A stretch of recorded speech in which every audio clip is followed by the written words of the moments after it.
I was sitting on a plane to Scotland this morning when one of the crew suddenly rushed over to me and exclaimed, "Piers, have you heard?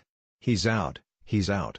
I didn't need to be told who he was. The expression of orgasmic excitement on the man's face told its own story. This was clearly a fellow Arsenal fan, and he was clearly Arsène Wenger. Our club's longest serving manager was finally leaving after 22 years. If someone had told me a decade ago that I, or any Arsenal fan, would be remotely joyful at this news, I'd have thought they were bonkers. But sadly, I think the vast majority of fans will today share my own sense of huge relief at Wenger's departure. It is the right decision. In truth, he should have gone years ago when his managerial genius began to wane at the same speed younger, more dynamic rivals emerged to beat him with monotonous regularity. I first called for Wenger to resign in a mail column on November 28, 2008 after a 3-0 beating by Manchester City. It seemed to me then that Wenger had lost his cutting edge. Wenger looked like a death row inmate waiting to be taken to the electric chair, I wrote, angry, frustrated, careworn and suddenly very old.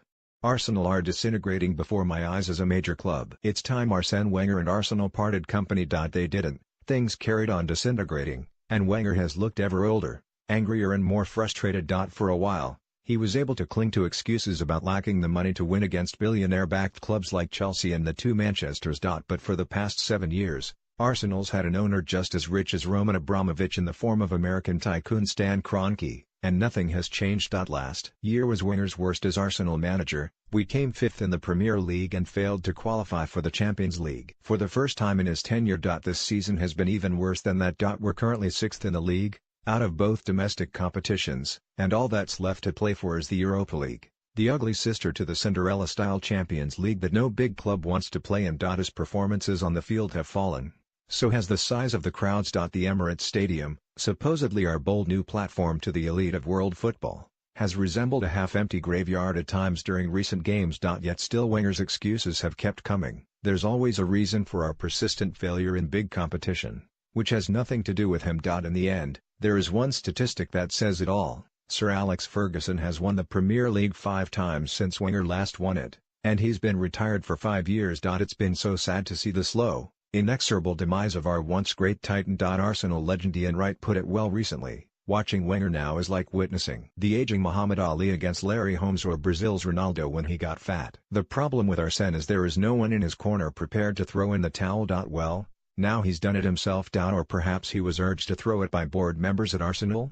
I know at least one who told me a few months ago he was hoping to persuade Wenger to finally see the writing on the wall. It doesn't really matter. Wenger's going, and it's the end of one of the longest and most extraordinary reigns by any manager of any football club. It's a bittersweet moment, even for people like me who've been demanding it happen for nearly a decade. Before the comparative misery of recent years. Just 3 devalued FA Cup wins in 14 years is not a return big club fans paying the highest ticket prices in Europe should reasonably accept. Wenger was a god to all Arsenal fans. We won the double in his first season 1997/8, and again in 2002. Then in 2004, we became the first, and to date only, team to go through an entire English League season unbeaten. The Invincibles as they became known were a dazzling side, bursting with incredible talent like Thierry Henry, Dennis Bergkamp, and Robert Pires, and a ferocious fighting spirit led by Captain Patrick Vieira that cowed many opponents into submission before the game even started. When we won the league that season, at the home of our bitter North London rivals Tottenham Hotspur,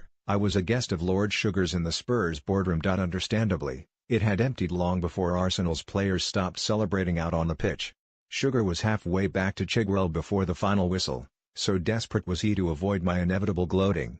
In fact, there was just me and my dad, ironically a lifelong Spurs fan, left when the doors suddenly swung upon, and in walked Wenger and his longtime number 2, Pat Rice. I embraced them both like they were surgeons who'd just saved my life. Arguably, preposterously, this achievement felt even sweeter than that. Then I ordered the most expensive bottle of French red wine the boardroom stocked, at Lord Sugar's expense obviously, and the 4 of us sat alone together for an hour chatting about football. I met Wenger many times in those glorious early years, and football was pretty much all he ever talked about. But he did it with such passion and knowledge. As anyone in the game will attest, Wenger's an erudite, well-read and charismatic man who is totally obsessed with football. His idea of a great night is sitting at home watching a lower league Swedish reserve game on TV. For my part, that hour I spent in the Spurs boardroom with him remains one of the greatest experiences of my life. I can genuinely say I've never loved any man more than I loved Arsène Wenger that day. By yesterday, 14 years on, that love had dissolved into a feeling of such despair I could barely look at the man. As Socrates said, the hottest love has the coldest end. And yet now, as I finally write Wenger's Arsenal obituary and remember the incredible highs I experienced under him in that first epic decade, those old feelings stir once more. Like any elongated divorce, this has been a painful process for all Arsenal fans. Nobody, least of all me, has enjoyed seeing him reduced to a pale shadow of the manager he used to be. I particularly loathe seeing him showered with vicious personal abuse in the street from time to time by a few idiotic yobs. Contrary to popular belief, I have never hated Wenger the man, I've only hated his refusal to step down when it was obvious he should, especially when brilliant potential replacements like Jurgen Klopp and Pep Guardiola came on the market and were swooped up by Premier League rivals. But now, finally, he's done so, and that allows me to pay tribute to Arsene Wenger, rather than incessantly moan about him. For 8 years, he rivaled Sir Alex as the best manager in the world, and based on that period alone, he was the best in Arsenal history. He's won 10 trophies in 22 years and over 1,200 games. But his true legacy will be the way he transformed the way English football was played and how the players conducted themselves. Out went the beer, in came the scientific diets and fitness regimes. More importantly, Wenger drove his teams to play exhilarating one-touch, high-speed football of such exquisite skill and style that it made us the envy of the world. My never-ending struggle in this business is to release what is beautiful in man, he told L'Equipe in 2016. That struggle grew harder in recent years as Wenger's powers lessened, but this is not the day to dwell on that. This is the day to look back with gratitude for the great times he gave us. Wenger's announcement hit the perfect note. I managed the club with full commitment and integrity, he said, which is entirely true. Then he added, I urge our fans to stand behind the team to finish on a high. To all the Arsenal lovers, take care of the values of the club.